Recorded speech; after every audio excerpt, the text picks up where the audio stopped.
Bonjour à tous, salam alaikum, et bienvenue dans cette 9e vidéo consacrée aux hommes et aux femmes. Cette vidéo est la suite directe de la précédente, où nous avons étudié le début du verset 34 de la sourate 4, qui nous dit « Ar-rijalu qawwamuna 'ala an-nisa'i bima faddala Allahu ba'dahum 'ala ba'din wa bima anfaqu min amwalihim fas-salihatu qanitatun hafidatun lil-ghaybi bima hafidallah wallati ta'rafuna nushuzahunna fa'iduhunna wahjuruhunna fil madaji'i wadribuhunna fa in ata'nakum fala tabghu 'alayhinna sabilan innallaha kana 'aliyyan kabiran » Dans la vidéo précédente, nous avons passé du temps pour comprendre le mot sacré « qawwama » qui indique un statut, une attente de Dieu sur l'homme. L'homme doit être qawwam, c'est-à-dire qu'il doit être au service des siens. Et cette servitude teintée d'amour, de bonté, de vérité ne peut émerger que d'un cœur débarrassé de ses penchants sataniques et égotiques. Si vous n'avez pas vu la vidéo précédente, commencez par elle avant de regarder celle-là. Dans cette vidéo, nous allons étudier le reste du verset qui ne manque pas également de susciter des polémiques dès lors qu'on en fait une lecture approximative et hâtive. À l'heure où les hommes et les femmes sont dévastés, perdus, où chacun cherche un tant soit peu de lumière dans ce monde complètement fou, que peut-on comprendre de ce verset? Quelles sont les attentes de Dieu sur la femme, dans la modalité opérative de sa vie au sein de son foyer? Dans quelle mesure les hommes peuvent accompagner et soutenir leurs femmes? Notre analyse.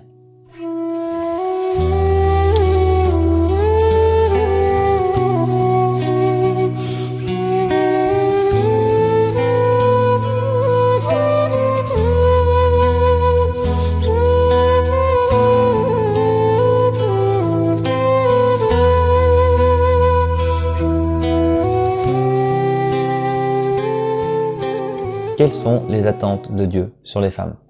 Dans la vidéo sur les 5 qualités de la femme parfaite, nous avions vu en détail le portrait de la femme au regard de Dieu lui-même, qui permet à toutes les femmes d'en apprendre davantage sur leur nature, leurs particularités, et sur les différences qui les distinguent sans ambiguïté ni polémique des hommes. Sur les chemins aussi qu'elles peuvent emprunter pour leur propre accomplissement. Avec la suite du verset 34 de la sourate 4, nous allons approfondir notre compréhension de la nature féminine telle que définie par Dieu, et ainsi enrichir le portrait de la femme traditionnelle que nous avions dressé. Cette fois-ci, c'est la fonction opérative de la femme au sein du foyer qui nous intéresse, et qui nous permet de comprendre la fonction qu'elle devrait occuper si elle souhaite la paix, l'apaisement, la plénitude, l'équilibre et la satisfaction. Dans la vidéo précédente, nous avions étudié le mot sacré « qawwamuna » qui désigne la fonction que doit atteindre l'homme. Alors, qu'en est-il de la femme? Eh bien, pour répondre à ça, nous allons étudier la suite du verset 34 de la sourate 4 qui dit « Fassalihatu qanitatun hafidatun lil-ghaybi bima hafidallah wallati ta'rafuna nushuzahunna fa'iduhunna wahjuruhunna fil madaji'i wadribuhunna fa in ata'nakum fala tabghu 'alayhinna sabilan innallaha kana 'aliyyan kabiran » On va voir bien sûr certains problèmes liés à une lecture trop rapide et bancale de ce verset, que certains utilisent pour justifier leur incapacité totale à contrôler leurs désirs sataniques et irrépressibles de violence et de vengeance, ignorant qu'ils auront des comptes à rendre sur ce qu'ils font, et ignorant également la parole du prophète sallallahu alayhi wa sallam qui disait « Prenez soin des femmes ». Alors on va voir que la réalité de ce verset est autrement plus complexe et plus intéressante, comme nous l'avions vu avec la première partie du verset. Cette partie du verset est elle-même composée de 3 parties que nous allons étudier dans l'ordre. Dans la première partie, nous allons étudier les attentes de Dieu sur les femmes, qui nous permettra de dégager du verset 3 états, 3 tempéraments valides et irréprochables. Puis nous verrons que la modalité de la condition féminine demande l'appui du mari lorsque la nature et l'équilibre naturel de celle-ci l'appellent à intervenir. Et nous verrons comment tout ça s'articule. Donc pour commencer, Dieu nous dit « Fassalihatu qanitatun hafidatun lil-ghaybi bima hafidallah » Ainsi, les femmes vertueuses sont obéissantes et préservent dans le secret ce que Dieu veut préserver. Alors hormis une nouvelle fois certains problèmes de traduction, on distingue 3 mots-clés qui sont « salihat »,« qanitat » et « hafidat ». Dans le cadre de l'homme, Dieu définit une fonction, un statut, une catégorie d'hommes valides et véritables à travers le mot sacré qawwamuna. L'homme se doit d'être qawwam, comme nous l'avons vu dans la vidéo précédente. Pour les femmes, Dieu définit non pas un état, mais 3 qui sont valides, véritables, irréprochables. Salihat, qanitat, hafidat. Ce sont les 3 états qui définissent une femme noble, solide, équilibrée, au grand cœur. Alors on pourrait faire un découpage lettre par lettre, lumière par lumière, avec la science des lettres et des lumières du Coran, qui est une science couramment utilisée dans nos vidéos, pour connaître avec précision les caractéristiques propres à chacun de ces états. Ce qui nous permettrait une nouvelle fois d'enrichir les sciences humaines pour mieux comprendre les particularités de la typologie féminine et comprendre quelles ressources doivent être sollicitées pour faire des femmes, de vraies femmes, à la hauteur, et pour que quand viendra l'heure du mariage, ce soit des futures épouses acceptées.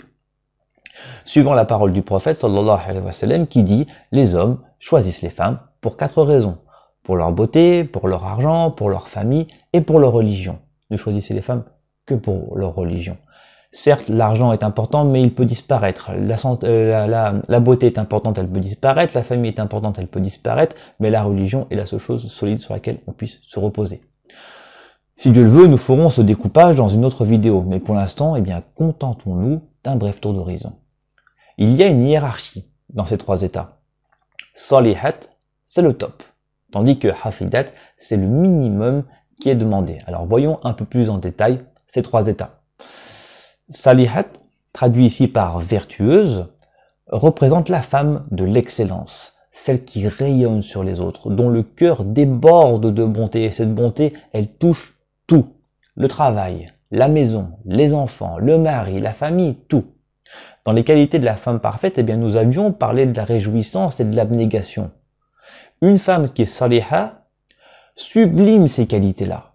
Son bon cœur déborde sur tout le monde. C'est quelqu'un auprès de qui on se sent bien, auprès de qui on veut rester, auprès de qui on se sent apaisé. Et plus elle a et plus elle donne. Donc ce sont des femmes d'exception, rares, et qui forcent le respect et l'admiration.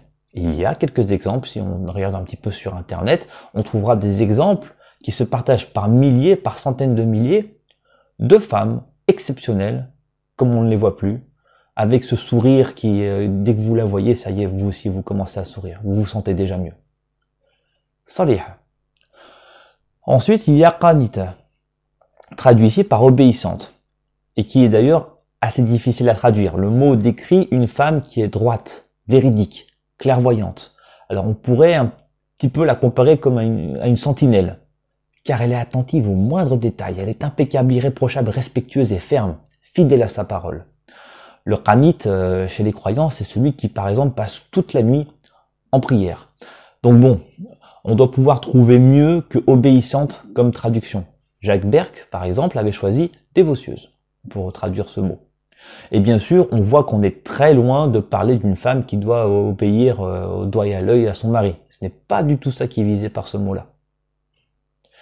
Et enfin, hafidat, traduit par gardienne, celle qui garde le secret, représente le dernier état valide et véritable de la femme. Il s'agit de la femme qui peut-être a des difficultés à toujours être au top, qui ne respecte pas forcément toujours ce qu'elle décide, mais qui au moins préserve des yeux et des oreilles des autres tout ce qui se passe dans le cocon familial.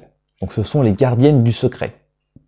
Et malheureusement, on voit aujourd'hui des femmes indiscrètes qui font ce qu'on appelle du commérage, qui racontent tout ce qu'elles voient, tout ce qu'elles font, parfois même leur rapport sexuel avec leur mari. Donc les vraies femmes, bien sûr, ne racontent pas des choses à tort et à travers. Elles gardent ce qui doit être gardé.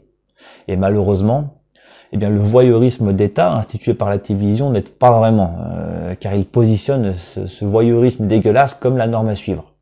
Alors essayons de ne pas participer à ça. C'est du poison qu'on est en train de distiller dans nos foyers. Alors je vous en prie, au nom de Dieu et de ce qu'il a fait de plus beau, éteignez ces télévisions qui nous montrent des seins et des fesses à l'heure où les enfants rentrent de l'école. La majorité des difficultés du couple viennent de l'extérieur. Dès qu'on parle un peu trop de ce qui se passe entre les 4 murs du foyer, il suffit par exemple qu'on dise il m'a dit ceci, il m'a dit cela, tu te rends compte, et puis l'autre elle va dire mais ce salopard pour qui il se prend, et voilà. On a allumé un feu qui va faire des ravages. Alors, il n'est pas question bien sûr de problèmes graves qui demandent une intervention extérieure immédiate, comme un problème de violence ou de tromperie, qui mettrait en péril un des deux époux. En dehors de ça, il ne faut pas mettre son nez entre les mariés. L'homme et la femme sont comme ça, ils se disputent, c'est naturel. Puis quand ils vont se coucher, le lendemain, ça y est, ils sont comme des enfants. Donc voilà pour les 3 états féminins décrits par Dieu dans le cadre de ce verset. Alors certes, il y a une hiérarchie dans ces 3 états, mais les 3 sont à respecter. Si une femme qanita n'arrive pas à parvenir à l'état saliha, elle doit rester dans ce qu'elle est. Il se peut que son cheminement et sa typologie à elle l'invitent à persévérer et à approfondir qanita. Alors avant de continuer, il faut revenir sur un point important, c'est qu'à l'inverse des hommes, les femmes subissent différentes influences qui modifient leur perception. Alors, ces influences sont normales, elles font partie intégrante de leur nature, donc il faut les respecter, mais il ne faut pas non plus les négliger, car elles peuvent significativement transformer leur tempérament et leur compréhension des faits. Par exemple, pendant la grossesse ou pendant les règles, eh bien, un dérèglement hormonal opère des transformations sur leur corps, qui agit aussi sur leur concentration, sur leur patience, sur leur mémoire, et parfois même le goût des choses change. Donc il y a une altération qui fait que parfois les fraises n'ont plus du tout un goût de fraise. C'est des phénomènes qui sont très connus des femmes, et c'est un sujet très intéressant qui nous entraînerait loin dans la compréhension de ce que sont les femmes, si on prenait seulement le temps de chercher. Alors je me permets une petite digression à ce sujet, pour parler de ce qu'on appelle des envies de femmes enceintes. Subhanallah. On connaît tous l'histoire d'une femme enceinte qui d'un seul coup veut des fraises. On reste sur les fraises. Ça tombe du ciel, on ne sait pas pourquoi. Eh bien le placenta, qui connecte la maman avec son bébé, agit comme un laboratoire. On pourrait même dire comme le meilleur laboratoire du monde. Alors il se peut que le bébé ait une carence ou un besoin très spécifique sur quelque chose qu'il ne trouve pas directement dans le corps de sa maman. Alors il va envoyer un signal, et ce signal, eh bien, il se manifeste par la maman qui d'un seul coup réclame quelque chose qui lui manque. Alors il vaudrait mieux pour l'homme d'être qawam, d'écouter ce que réclame son futur bébé à travers sa femme, d'arrêter son match de foot, c'est bon, il va être papa, donc il est grand temps de devenir adulte, et d'aller chercher ce qu'il faut. Donc ces changements de tempérament ou d'humeur chez la femme, eh bien, font partie de sa nature. Il faut le respecter et essayer de les comprendre, car ils cachent de grands secrets que seul celui qui est qawam a le droit d'approcher. Et c'est de ça que Dieu parle dans la suite du verset quand il nous dit وَاللَّاتِي تَعَفُونَ نُشُوزَهُنَّ فَعِدُوهُنَّ وَاحْجُرُوهُنَّ فِي الْمَضَاجِعِ وَاضْرِبُوهُنَّ فَإِنْ أَطَعْنَكُمْ فَلَا تَبْغُوا عَلَيْهِنَّ سَبِيلًا. Et quant à celles dont vous craignez la désobéissance, exhortez-les, éloignez-vous d'elles dans leur lit et frappez-les. Alors là encore, la traduction est très discutable et fait un peu passer les femmes pour des enfants qu'on punit par qui ne sont pas sages ou quelque chose de ce genre, qui va nous éloigner de ce que Dieu nous dit vraiment, comme nous allons le voir. Il faut bien comprendre, quand les sages disent qu'on pourrait passer toute notre vie à étudier un seul verset, qu'on aurait à peine gratté l'écorce du sens de ce verset, ce n'est pas une phrase à prendre à la légère. Quand Dieu nous dit, si tous les hommes et tous les djinns s'unissaient pour produire quelque chose de semblable au Coran, ils n'y arriveraient pas, même s'ils se soutenaient les uns les autres. C'est parce que la parole de Dieu est une porte sans limite sur un monde sans limite. Donc si vous prenez un verset et que vous en faites le tour en 30 secondes, mais qu'est-ce que vous avez dit de ce verset? Dieu nous dit, celle dont vous craignez la désobéissance. Mais l'homme et la femme peuvent désobéir aux prescriptions divines. Alors pourquoi est-ce que Dieu précise ici, dans le cadre de ce verset, la femme? Parce que Dieu nous dit, pour l'homme, si tu es qawam, tu vas arriver à une sagesse, à un savoir, à une clairvoyance, qui va te rendre apte à remplir ton rôle de mari, qui pense aux autres, non pas avant lui-même, mais parce qu'il ne se considère même plus lui-même, tant son bon cœur et sa bienveillance sont orientés vers les autres. Pour cet homme-là, et seulement pour celui-là qui n'a pas d'arrière-pensée, qui n'a plus de vie sans lui, il se peut que tu observes chez ta femme un de ces moments où sa nature l'appelle ailleurs, et brouille en même temps une partie de sa clairvoyance et de sa vision. Imagine qu'elle porte des lunettes et que tu dois enlever la buée qui l'empêche de voir, parce qu'elle, elle ne peut pas le faire, elle a les mains sur le volant. À ce moment-là, et avec toute la délicatesse, avec toute la crainte révérentielle, avec toute la bonté à la hauteur de cette sagesse dont je t'ai gratifié, voilà ce qu'il faut faire. Tu dois faire ce qu'on appelle al-maw'ida al-hasana, c'est-à-dire le rappel à Dieu, mais de la meilleure façon qu'il soit. Le prophète sallallahu alayhi wa sallam dit « Parlez aux gens avec la hikma, c'est-à-dire la sagesse, et la belle maw'ida ». Et Dieu nous précise dans ce passage 3 degrés de maw'ida al-hasana qu'on va voir en détail. Le premier degré de maw'ida al-hasana, c'est le fameux exhortez-les, fariduhunna.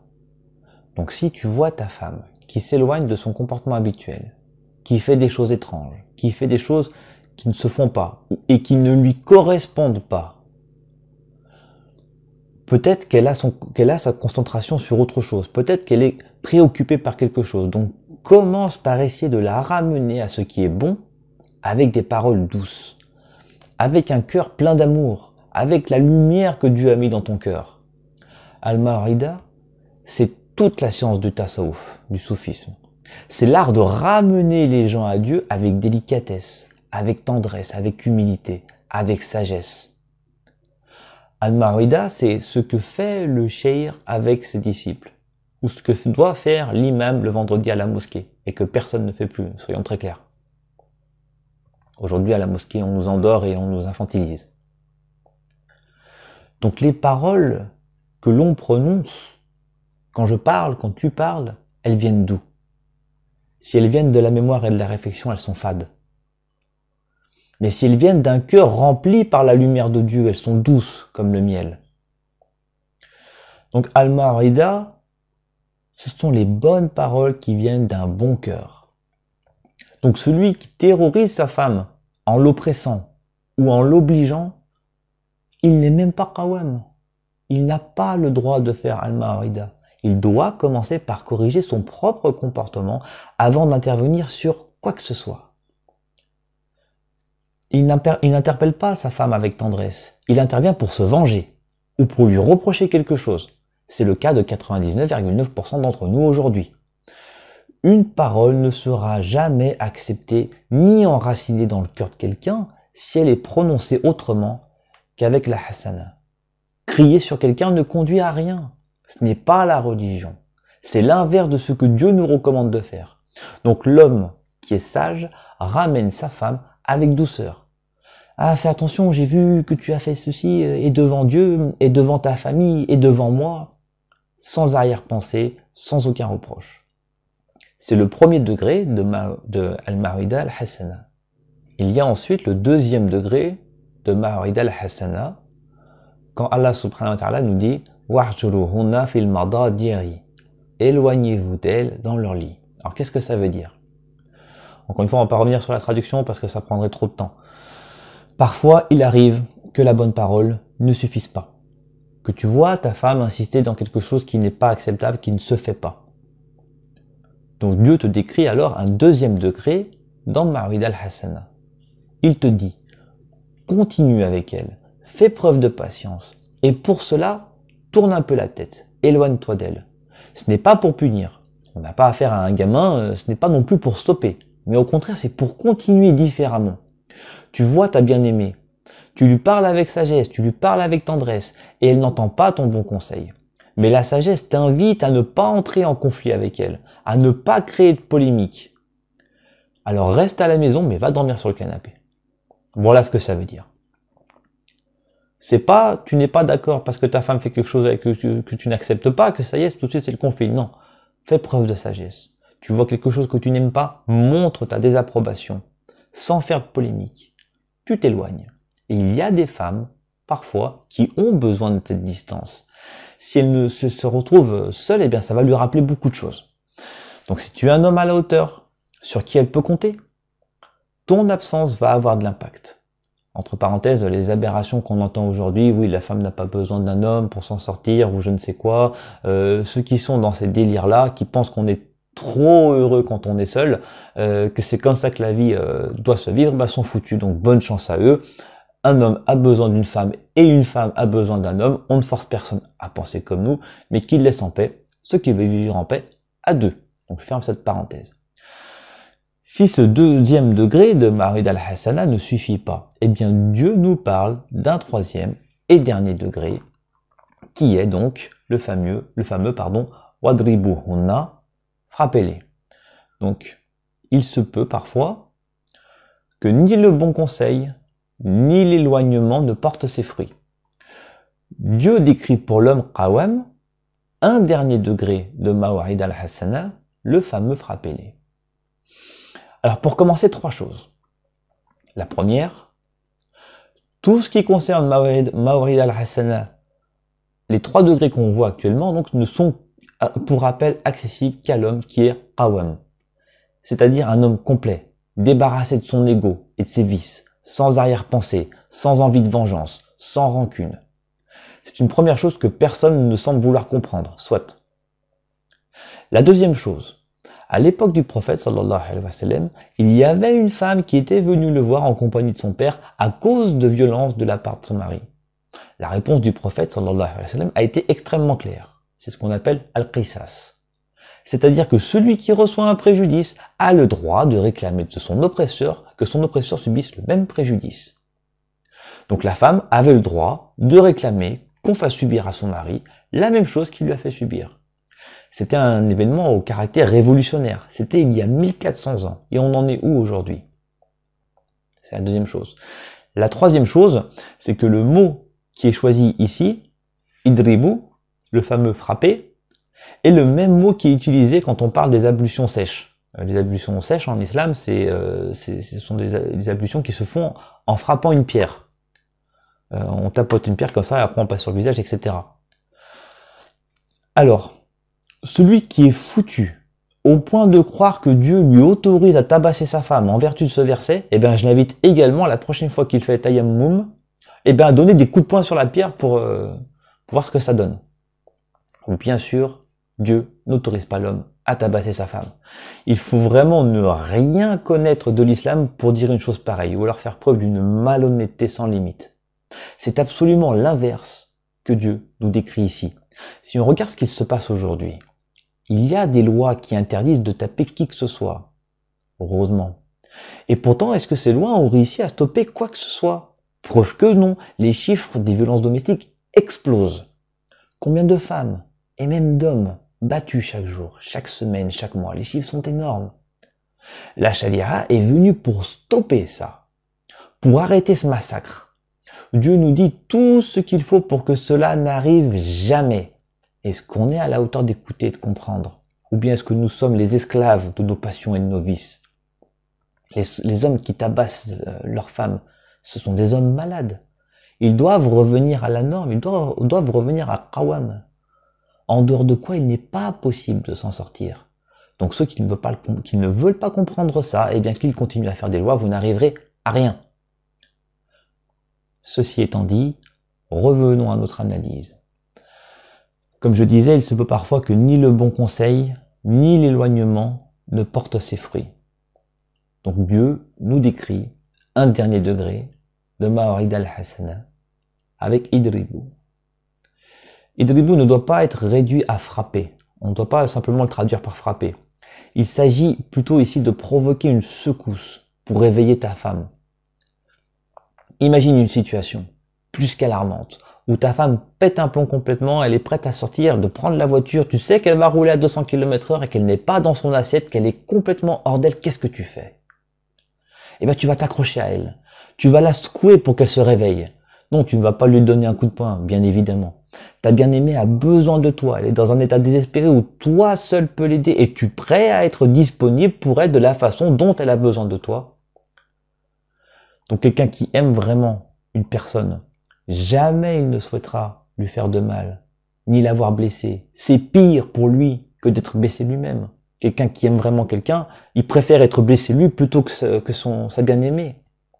Rien que d'y penser, on devrait avoir des larmes qui coulent sur les joues. Donc il faut que tu lui provoques un électrochoc.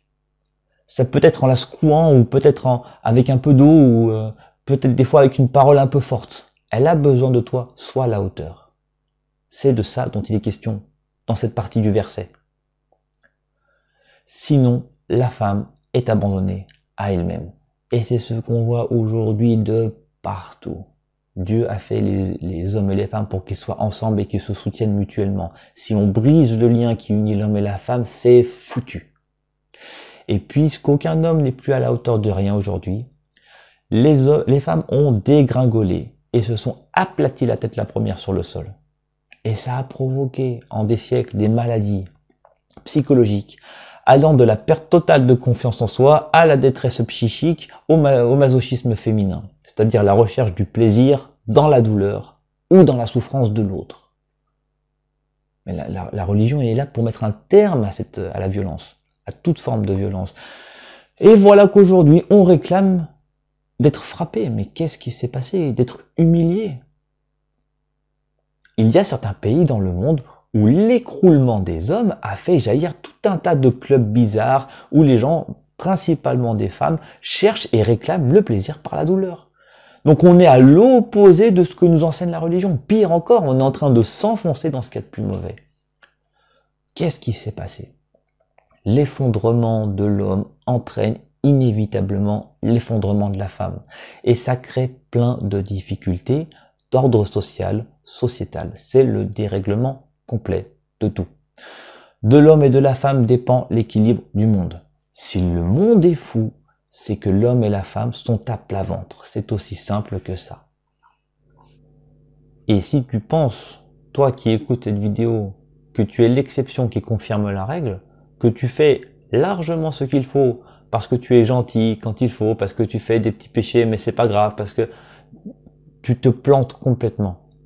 C'est bien si tu fais le minimum, mais Dieu ne te demande pas de faire le minimum, Dieu te demande de faire le plus que ce que tu es capable de faire. Est-ce que vraiment tu as donné ton maximum? Est-ce que tu ne peux pas viser plus haut? Est-ce que tu ne peux pas faire plus? Fais plus, le monde a besoin de ce plus, le monde est détruit à cause de notre négligence, à cause de notre sympathie pour le minimum. Et donc le verset s'achève avec une dernière partie qui nous dit فَإِنْ أَطَعْنَكُمْ فَلَا تَبْغُوا عَلَيْهِنَّ سَبِيلًا إِنَّ اللَّهَ كَانَ عَلِيًّا كَبِيرًا. Et si elles arrivent à vous obéir, alors ne cherchez plus de voie contre elles. Dieu est certes haut et grand. Alors, si elles arrivent à vous obéir, c'est-à-dire c'est pas obéir à l'homme, à ses fantasmes, à ses délires, ou je ne sais pas trop ce qu'on pourrait imaginer. Non, c'est si à revenir à ce que Dieu recommande aux prescriptions divines. Et encore une fois, on force pas la femme à faire quelque chose qu'elle n'a pas envie de faire. On n'est pas des tyrans, on n'est pas des oppresseurs. Ça n'existe pas ou ça ne fonctionne pas en tout cas. Ce n'est pas du tout ce que la religion nous commande de faire. Donc là, il est bien question de revenir à un état normal, à un état qui est de toute façon accepté par le cœur et par la femme. Et cette dernière partie nous explique simplement que si la femme est revenue à ce qui est véritable, à ce qui est véridique, après qu'il y ait eu des difficultés, alors l'homme doit purement et simplement effacer de sa mémoire tout ce qui s'est passé. Comme si jamais rien n'était arrivé. Donc on oublie tout, il n'y a ni rancune, ni quoi que ce soit. On ne laisse pas rentrer dans le cœur quelque chose qui n'a pas sa place. Voilà ce que ça veut dire. Et c'est ce qui va conclure notre étude du verset 34 de la sourate 4. Alors nous avons vu beaucoup de choses au cours de ces 2 dernières vidéos et même au cours de ces 9 vidéos sur l'homme et sur la femme. Et pourtant ce n'est que peu de choses, une goutte dans l'océan par rapport à ce qu'il y aurait à dire. Les recherches n'ont même pas encore commencé et l'urgence de la situation devrait pourtant nous alarmer tous et nous hâter à chercher pour comprendre et pour agir. Alors pour résumer ce que nous avons dit, Dieu a fait l'homme et la femme, différents mais complémentaires. L'un trouvera chez l'autre quelque chose qui lui manque, et inversement. Un peu comme si l'homme avait à manger et la femme avait la faim, ou si la femme avait l'eau et l'homme la soif. L'un est un soutien pour l'autre, et le moyen d'accomplissement par excellence. Avec l'autre, il apprendra la moitié de sa religion, c'est-à-dire qu'il apprendra à mettre sa petite personne de côté, pour se dédier entièrement au service de l'autre et du foyer. Il apprendra à connaître ses qualités et ses défauts, et il apprendra à toujours repousser ce qu'il estimait être suffisant. Et Inch'Allah, par la grâce de Dieu, l'homme parcourra le chemin de Ar-Rijal, qui lui montrera la patience et le surpassement, si particulier à sa nature. Et la femme parcourra le chemin de An-Nisa, qui lui montrera la réjouissance et l'abnégation, qualité indispensable pour son accomplissement à elle. Et l'homme, avec l'aide de sa femme, découvrira sa fonction au sein du foyer, Al-Qawam, qui l'invite à être au service des siens. Et la femme découvrira sa fonction à elle, qu'elle soit saliha, qanita ou hafida. Et elle mettra son mari à l'épreuve, lorsque elle aura la tête dans le guidon pour tester sa fiabilité à lui, sa vigilance, son bon cœur quand elle en aura besoin. Et par la grâce de Dieu, chacun d'entre nous, Inch'Allah, découvrira sa place et participera avec son bon cœur à ce qui unit la communauté des hommes autour des principes fondamentaux.